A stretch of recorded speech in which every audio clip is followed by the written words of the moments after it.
आत्मीय भाइयों और बहनों, 21वीं सदी का संविधान लेखक पंडित श्री राम शर्मा आचार्य।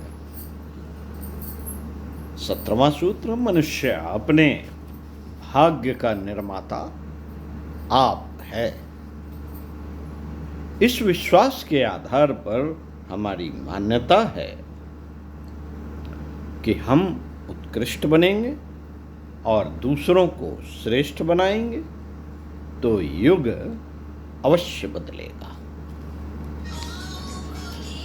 आइए सुनते हैं इसके क्रम में।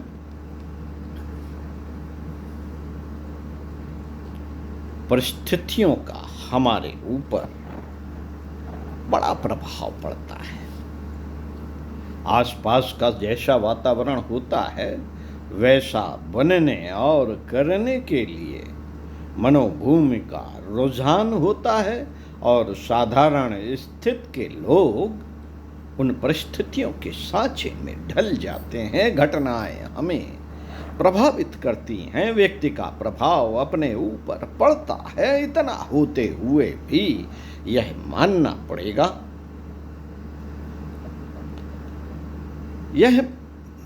पड़ेगा कि सबसे अधिक प्रभाव अपने विश्वासों का ही अपने ऊपर पड़ता है।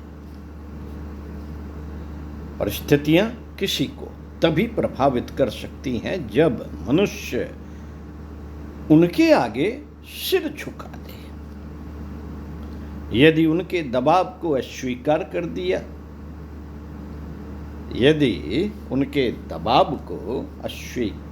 कर दिया जाए तो फिर कोई परिस्थिति किसी मनुष्य को अपने दबाव में देर तक नहीं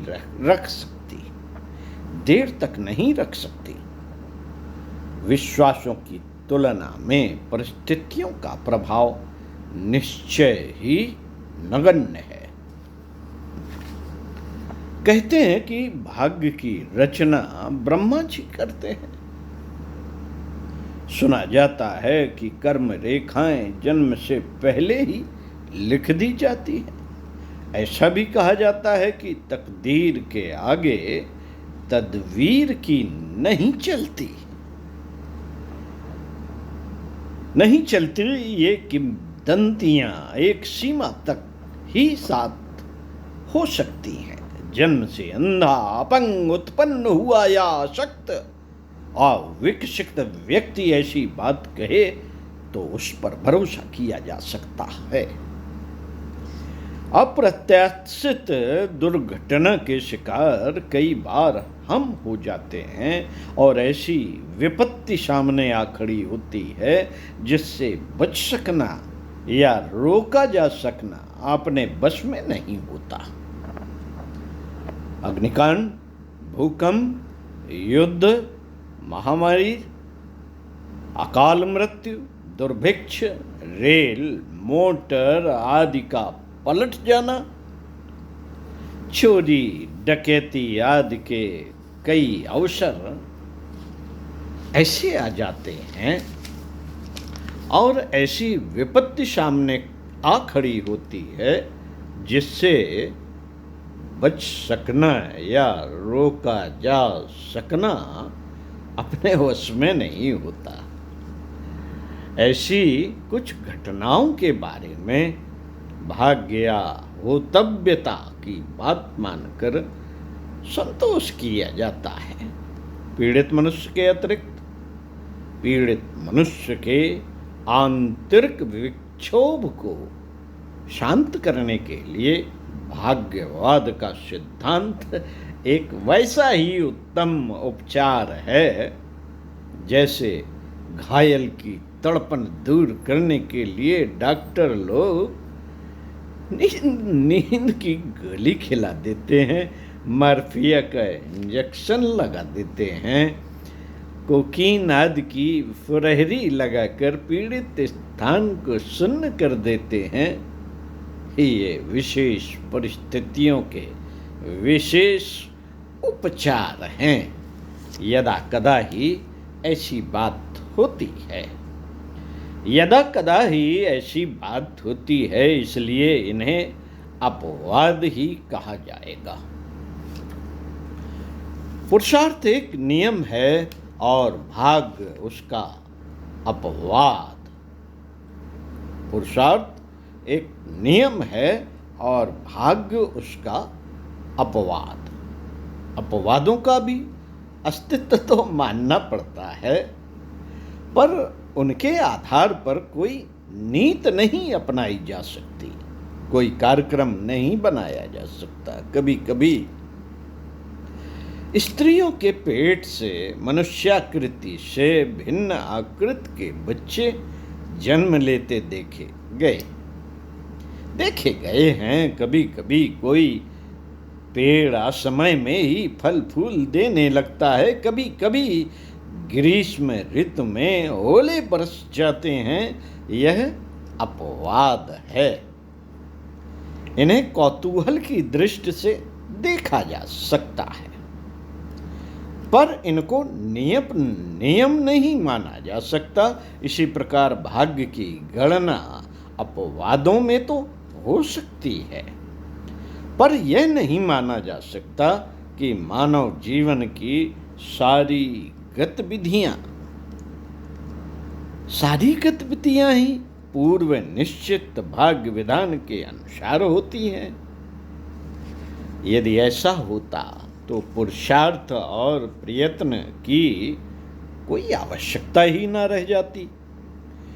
जिसके भाग्य में जैसा होता है वैसा यदि अमिट ही है, तो फिर पुरुषार्थ करने से भी अधिक क्या मिलता। और पुरुषार्थ न करने पर भी भाग्य में लिखी सफलता अनायास ही क्यों ना मिल जाती। हर व्यक्ति अपने अपने अभीष्ट उद्देश्यों के लिए पुरुषार्थ करने में संलग्न रहता है। इससे प्रकट है कि आत्मा का सुनिश्चित विश्वास पुरुषार्थ के ऊपर है और वह उसी की प्रेरणा निरंतर प्रस्तुत करती रहती है।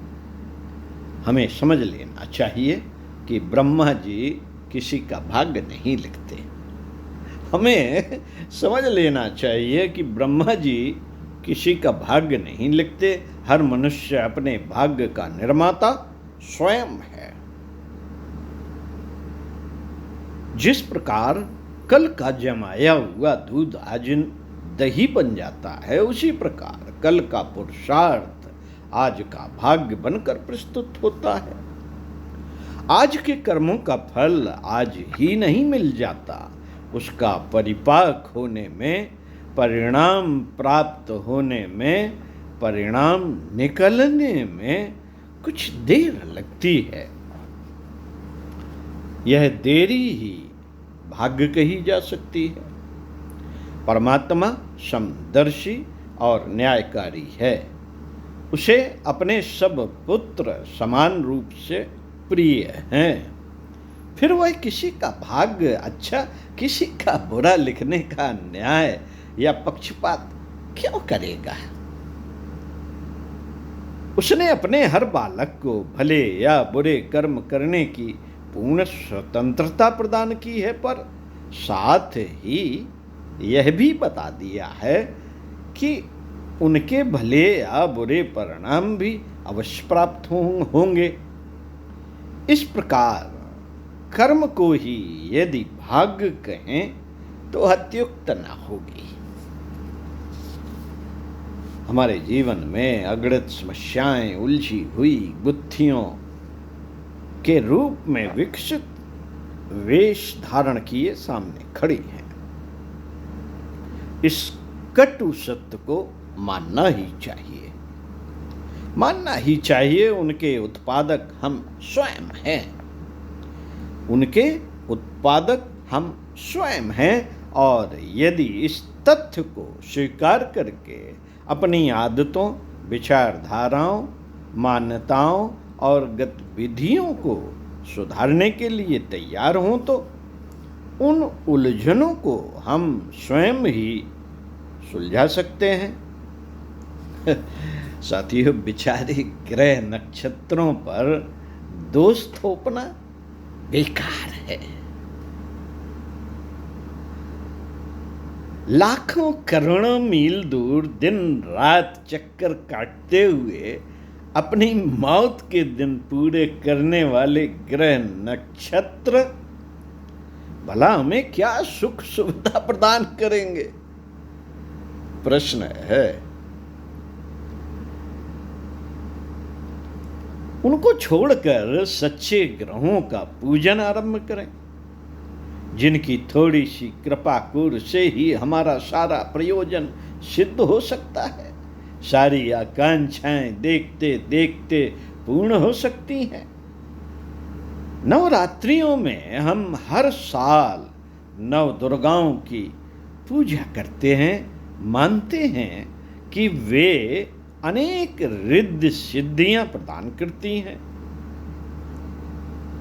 सुख सुविधाओं की उपलब्धि के लिए उनकी कृपा और सहायता प्राप्त करने के लिए विविध साधना व पूजन किए जाते हैं। जिस प्रकार देवलोक वासिनी नव दुर्गाएं हैं, उसी प्रकार भूलोक में निवास करने वाली हमारे अत्यंत समीप शरीर और मस्तिष्क में रहने वाली नौ प्रत्यक्ष देवियां भी हैं और उनकी साधना का प्रत्यक्ष परिणाम भी मिलता है। देवलोक वासिनी देवियों के प्रसन्न होने और न होने की बात तो संदिग्ध हो सकती है, पर शरीर लोक में रहने वाली नौ देवियों की साधना का श्रम कभी भी व्यर्थ नहीं जा सकता। यदि थोड़ा भी प्रयत्न इनकी साधना के लिए किया जाए, उसका भी समुचित लाभ मिल जाता है। हमारे मन क्षेत्र में विचरण करने वाली इन 9 देवियों के नाम हैं। नंबर 1 आकांक्षा, नंबर 2 विचारणा, नंबर 3 भावना, नंबर 4 श्रद्धा, नंबर 5 प्रवृत्ति, नंबर 6 निष्ठा, नंबर 7 क्षमता, नंबर 8 क्रिया और नंबर 9 मर्यादा। इनको संतुलित करके मनुष्य अष्ट सिद्धियों और नव सिद्धियों का स्वामी बन सकता है। संसार के प्रत्येक प्रगतिशील मनुष्य को जाने या अनजाने में इनकी साधना करनी ही पड़ी है और इन्हीं के अनुग्रह से उन्हें उन्नति के उच्च शिखर पर चढ़ने का अवसर मिला है। अपने को उत्कृष्ट बनाने का प्रयत्न किया जाए तो हमारे संपर्क में आने वाले दूसरे लोग भी श्रेष्ठ बन सकते हैं। आदर्श सदा कुछ ऊंचा रहता है। आदर्श सदा कुछ ऊंचा रहता है और उसकी प्रतिक्रिया कुछ नीची रह जाती है। आदर्श का प्रतिष्ठापन करने वालों को सामान्य जनता के स्तर से सदा ऊंचा रहना पड़ा है। संसार को हम जितना अच्छा बनाना और देखना चाहते हैं, उसकी अपेक्षा स्वयं को कहीं ऊंचा बनाने का आदर्श उपस्थित करना पड़ेगा। उत्कृष्टता ही श्रेष्ठता उत्पन्न कर सकती है। उत्कृष्टता ही श्रेष्ठता उत्पन्न कर सकती है। परिपक्व शरीर की माता ही स्वस्थ बच्चे का प्रसव कर सकती है। आदर्श पिता बने तब ही सुसंतति का सौभाग्य प्राप्त कर सकेंगे। यदि आदर्श पति हो तो ही पतिव्रता पत्नी की सेवा प्राप्त कर सकेंगे। शरीर की अपेक्षा छाया कुछ कुरूप ही रह जाती है। चेहरे की अपेक्षा फोटो में कुछ न्यूनता ही रहती है। हम अपने आप को जिस स्तर तक विकसित कर सके होंगे, हमारे समीपवर्ती लोग उससे प्रभावित होकर कुछ ऊपर तो उठेंगे, तो भी हमारी अपेक्षा कुछ नीचे रह जाएंगे। इसलिए हम दूसरे से जितनी सज्जनता और श्रेष्ठता की आशा करते हों, उसकी तुलना में अपने को कुछ अधिक ही ऊंचा प्रमाणित करना होगा।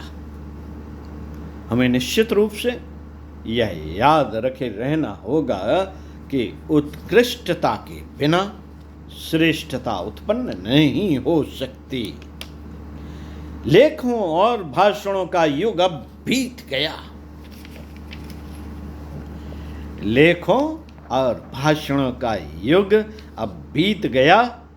गाल बजाकर, लंबी चौड़ी डींग हाँक कर या बड़े बड़े कागज काली करके संसार के सुधार की आशा करना व्यर्थ है।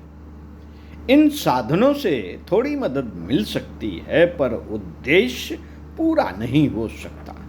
युग निर्माण जैसे महान कार्य के लिए तो यह साधन सर्वथा अपर्याप्त और अपूर्ण है। इसका प्रधान साधन यही हो सकता है कि हम अपना मानसिक स्तर ऊंचा उठाएं,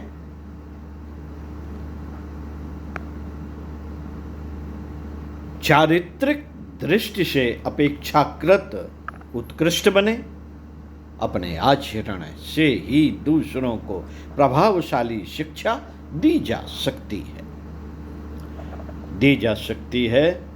गणित, भूगोल, इतिहास आदि की शिक्षा में कहने सुनने की प्रक्रिया से काम चल सकता है, पर व्यक्ति निर्माण के लिए तो निखरे हुए व्यक्तित्वों की ही आवश्यकता पड़ेगी।